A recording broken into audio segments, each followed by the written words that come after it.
1, 2, 3 Mzimagoma. Mzimagoma, habari yako? Salama, sijui nini. Tujaonana siku nyingi toka kesi ya Yanga ile bwana, ukapotea mjini. Nadhani nipo, hamjanitafuta. Mimi mjini nipo, nitapotea hapa wakati mimi mtoto wa mjini. Unaionaje timu yako mpaka sasa, mwenendo wa klabu ya Yanga kwenye upande wa ligi kuu Tanzania bara, mashindano ambayo wameshindania, lakini pia wametoa ubingwa wa muungano kule Zanzibar? Sisi kiujumla kwanza nikizungumzia timu iko vizuri. Timu iko vizuri. Na ubingwa ni sisi, ni jadi yetu ubingwa. Jadi yetu si kunyanyua makwapa, ndio jadi yetu kubwa. Sawa? Kwa hiyo sidhani kama kuna kitu kigeni. Wewe unaona kuna nini hapa katikati? Mpaka unaniuliza hivyo. Mwenendo wa timu yako unauonaje Mzimagoma? Vizuri sana. Timu iko vizuri sana. Na matumaini ya kuchukua ubingwa? Bingwa nchi nani? Si ndio mimi? Hapo kwenye hoja ya ubingwa.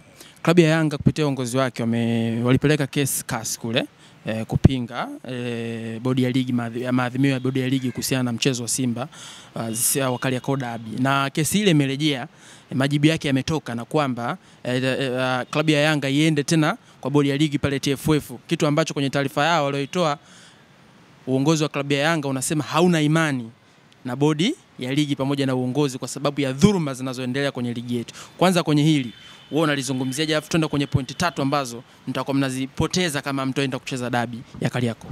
Okay. Kwanza nilikuwa ni mmoja wapo mimi wa kusupport kwamba Yanga isiingize timu uwanjani kwa season namba 1, si ndio Kwa hiyo hii season namba 2 mimi sikuiafiki kwa sababu kukataa kwa sisi bado tulikuwa na sehemu ambazo za kupitia. Kwamba baada ya TFF kuna vyombo vya sheria hapa vya michezo. Vinatakiwa tupitie pale. Bado kuna baraza la michezo la taifa. Inabidi tupite hapo, alafu tuangalie hukumu zao zinakwenda vipi. Tukiona hukumu zao zinakwenda ovyo upande wetu sisi, ndio twende kule. Lakini sasa sielewi jinsi walivyokaa wao wenyewe baada sio kusema kwamba tusiingize timu, walivyokaa wakaamua kwamba kukata rufaa CAS. Hili sisi tulikuwa tulijui. Kama mashabiki, sio mashabiki, kama wanachama na wadau wenyewe. Kwa sababu hata mimi kama wanakaa na mimi chini kusema kwamba sio ndio kukata rufaa kule. Sawa? Mimi naweza nikawapa kipengele. Unajua unaweza kwa nani huyu wakili ukadhani kwamba mambo ya michezo unaweza kufikiria kama vile mahakamani, unaingia mahakamani basi kile sheria hiyo. Sheria za michezo kuna sheria namba 12 ya baraza la michezo. Sawa? Kuna vipengele mule ndani. Unapekua vipengele vinazungumza nini? Alafu unachukua katiba ya TFF. Unaangalia na kanuni zinasemaje vile. Ndio upate jibu sahihi la kwenda kukata rufaa. Kwa hiyo sisi kama inaonekana tumekurupuka, na kukurupuka kwetu ni kwamba watu walifanya ni siri. Baada ile kuna wako wakapeleka kule. Sasa kule wameirudisha, hapana. Kuna sehemu hamkuzipitia, mlitakiwa mzipitie hizo kwanza, halafu ndo mlete huko maamuzi yao. Sawa bwana? Kama wamkupata haki mleta huko. Sasa huku tunaporudi tunasema kwamba sisi hatuchezi ligi. Hatuna imani na bodi. Hatuna imani na TFF. Lakini ndo hao walioshika mpira. Chelo, yani ule mpira wa nchi wameshika hao. Ina maana kwamba wewe ukituhakikishia kwamba timu haingii uwanjani, sisi tushuke daraja la 4. Sawa wala? Tunyang'onye pointi 15, siku hiyo Simba anatangazwa kwa bingwa. Hebu niambie, hii nchi itakuwaje? Chafuka. Injinia ataka. Ule uongozi utakaa hapa madarakani?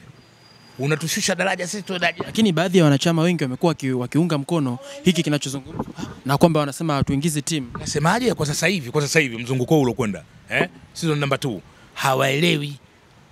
Lakini mimi sasa hivi nishaelewa kwamba hapa kuna kitu fulani ambacho kinachowindwa. TFF sio wetu. Sawa na bodi ya ligi sio wetu, sawa? Unasema nini ukisema sio wetu? Sio wetu kwa sababu mara nyingi sana zile taratibu hawazifuati. Kanuni wanapanga wao wenyewe. Mchezo kuailisha ndani ya masaa 24. Unailisha ndani ya masaa 3. Sawa, mtu kashakula sala, kashaweka timu kambini, kashalipa posho za wachezaji. Bado mpaka saa 4 siku ya mchezo unasema kwamba mchezo utakuwa uko pale pale. Ni kwamba tayari kuna machungu fulani hapa. Halitambui. Kwa hiyo hivi vyombo vyote vile sio vyetu. Kwa ukishafahamu kama sio vyetu, wameweka mtego. Tarehe 15 timu ingizwe uwanjani. Usipoingiza ndo kitu ambacho wao wanachokihitaji ili wampe ndugu yao ile kombe. Kwa hiyo Mzimagoma, unaamini kwamba TFF mpaka sasa wanatengeneza mtego ambao ukiwaangukia Yanga Simba anakuwa Yanga hawajitambui. Yaani huo mtego tulikuwa sisi, Yanga wengi hawajitambui.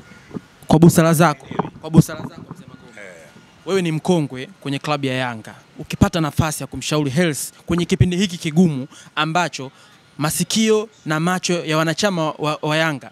Wanautaka ubingwa, lakini pia mechi hiyo ukiwauliza wengine wanasema tukacheze tu tuondoe maneno, lakini uongozi umesimamia msimamo kwamba kama tutacheza, manake kama kasi wamerudisha majibu kwamba bwana hiyo kesi ianzie huku, na hawa ndo custodian wa kwanza TFF pamoja na bodi ya ligi.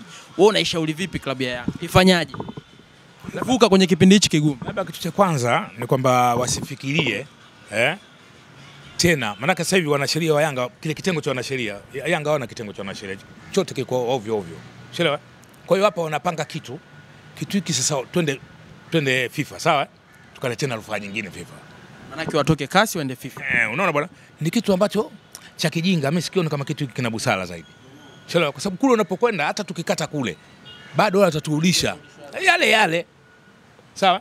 Rudini katika vyombo hivi vya chini husika, rudini katika chombo chenu cha kasi. Sasa kasi utakwambia sio kurudisheni kule, rudini tena kule. Unaona bwana, zile pesa zote ambazo mtakazokatia rufaa inakuwa klabu imepoteza mabilioni ya pesa, unaelewa? Sasa mimi nazungumzia katika vyombo vya habari, ni kwamba nafasi yangu mimi sio kwamba kupata nafasi ya kuonana naye, no. Yule hawezi kuonana na mimi, na mimi siwezi kuonana na yule, kwa sababu kila mtu anaweka mipaka yake, sawa. Sasa kabomba nafasi, wazee wa klabu ya Yanga mje mnishauri, ni kijana bado mdogo Hersi. Kama atakuwa amelijua hilo, sitakwenda kumshauri. Kama atakuwa amelijua hilo tutakwenda kumshauri, lakini ushauri wa bure sisi tunazungumzia katika vyombo vya habari. Na nadhani kwamba wakongwe anawajua, lakini ana sababu nao. Sababu kwa sasa tunahitajika busara. Wakongwe anawajua, lakini sasa yeye ana sababu zake za kutokuwa na wakongwe, sawa? Yake washirikishi. Ndio manake. Ndio maana liko wazi ile mzee. Liko wazi. Sisi tunazungumzia katika vyombo vya habari. Hatuna shirika sisi na. Kwenye mkutano mkuu wa Yanga haya huwa mnayasema? Mimi nadhani kwamba kwa sasa hivi siwezi kuzungumzia mkutano mkuu wa Yanga, kwa sababu hata hii katiba ndio sehemu ambayo mnaweza mkakutana na rais. Hii katiba inayozungumziwa sasa hivi, mimi ndo naipinga hapa mahakamani. Sawa? Niko humu ndani ya mahakama. Hii katiba inayozungumziwa sasa hivi, mimi ndo naipinga humu ndani mahakamani. Sasa siwezi kusema kwamba twende katika mkutano katoe mawazo na kwenda katika mkutano kama nani. Okay, kadi yao mimi sina. Ni mwanachama wa Yanga. Upo warari ambao mimi naujua, ambao mpaka serikali yenyewe unajua kama mimi wanachama. So mkuja hapa kuomba mimi nifute wanachama, mbona mahakama imekataa? Kwa sababu wanajua warari. Uongozi wa Yanga au kesi ilianzishwa na nani ya kufuta wanachama? Kesi mimi nimefungua kesi, nimeshinda kesi. Wao waliingilia kesi, wakaingilia, wakatengua. Katika kutengua wao katika madai yao wakaomba na wanachama wa Yanga afutwe wanachama wake, lakini mahakama ilikataa hiyo swala. Kwa hiyo kwa nini wamekataa? Wanajua kabisa hapa kuna kitu fulani kiko katikati ambacho uhalali wangu mimi upo. Sawa? Tena sio wa kulipa kadi, hata kama sikulipia kadi miaka 10 bado mimi ni mwanachama. Kwa sababu simuoni mtu wa kwenda kumkabidhi pesa yangu sawa niizinisha kwamba mimi ni mwanachama wa Yanga Afrika, kwa sababu wote mimi siwatambui kama ni viongozi wa Yanga. Unaelewa? Kwa msimamo wako kwamba dabi ipo au haipo? Nimelizungumzia hapa, dabi ipo. Hata kama viongozi wanazungumza hivyo kwamba dabi hakuna, mimi nasema dabi ipo na itapigwa. Wanachama wa Yanga wote katika matawi na wapenzi, sawa bwana, tukae katika mkao wa kutabaruki kwamba dabi ipo. Ukisema wakae katika mkao wakati rais wa hiyo klabu anasema uongozi umesema dabi itakuwepo, ni mchezaji gani ambaye ataondoka kambini na kwenda uwanjani? Ni yeye ndo anayezungumzia hivyo na mimi nazungumzia. Ni ndo msemaji wa mwisho.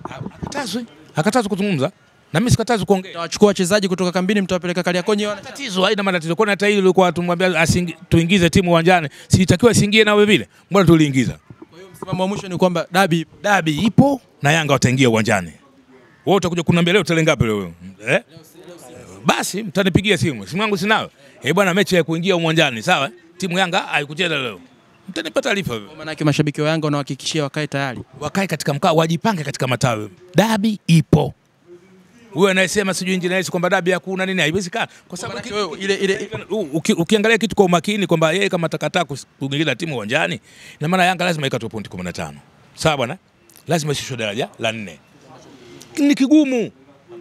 Hatuwezi kukubali kwa kitu kama hicho. Kwenda kupoteza mechi moja tu na Simba. Twende tukacheze, hata kama tunafungwa ndio mchezo ulivyo. Lakini Yanga 15 unatoa. Unaelewa? Twende tukacheze hata kama tutafungwa. Lakini tumepoteza pointi 3, sio 15. 15 umetuhakikishia wewe unayeongoza hapo, wewe sio Yanga, wewe ni Simba. Wewe unacheza nao tu wale kwa kioo, watu tuangalie tu kwamba wewe unacheza nao, lakini wewe ni Simba. Umeamua kuwapa ubingwa wale. Lazima timu ingie uwanjani. Wewe mzee Magoma, tumalize kwa hili. Umesema pia wewe mwenyewe unaziona dhuluma kwenye uongozi wa TFF pamoja na bodi ya ligi. Kama unakubali kwamba Yanga iingize timu uwanjani, umekubali kuchutama mbele ya TFF na bodi ya ligi? Nasemaje? Hao ndio wenye mpira wao. Walikuwa watu wa kwanza kuwakataa ile katika kipindi cha uchaguzi kwamba watu watufai. Sawa bwana? Lakini kwa sasa hivi lishatokea hili, hapa kuna mtego. Lazima sisi twende uwanjani. Bora mkubali. Bora tukubali. Tuangalie tu kwamba mwaka huu ndio uchaguzi mwakani. Basi kalia tena asirudi tena katika madaraka basi.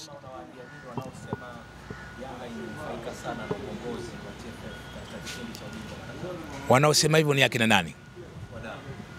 Wadau si wadau peke yake. Mimi nasema TFF wenyewe labda wanazungumza hivyo. Kwamba Yanga wamenufaika katika kipindi chake yeye. Sawa, na yeye kanufaika na Yanga katika kipindi chetu sisi. Kwa lengo gani? Kwani sisi tumenufaika kwa lengo gani? Nyinyi mnaiona. Hebu tazameni Yaani manufaa yetu sisi yamekuja, yani sisi wote tumepata manufaa. Karia akapata manufaa na sisi tupata manufaa. Sawa? Sisi ndio tuliopandisha ligi katika Afrika kwa ligi ya 5 bora. Sawa? Baada ya kushiriki katika mashindano ya kimataifa na timu za taifa zote tulikuwa na Simba wakikusikia hivi na watakuja juu. Kama wanataka kuja juu aje tu. Mimi naona Simba ndio wako sasa hivi ndio wanaingia robo final. Ndio na wao na wameingia nusu final. Nawapongeza. Mimi mwana michezo ona. Sawa bwana? Nawapongeza Simba kwa hatua waliofikia. Wakaze mkanda. Sawa bwana? Hatuhitaji ile mwaka robo, hatunahitaji mwaka nusu. Sawa bwana?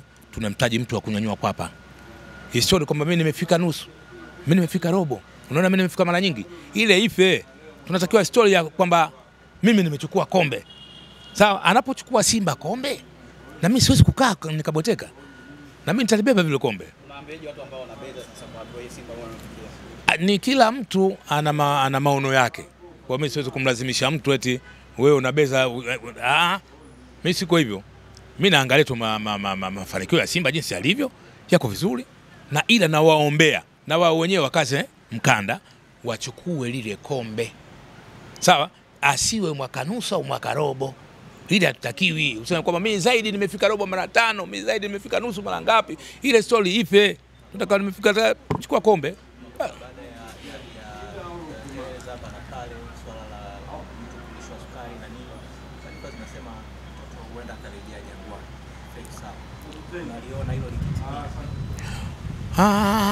Unajua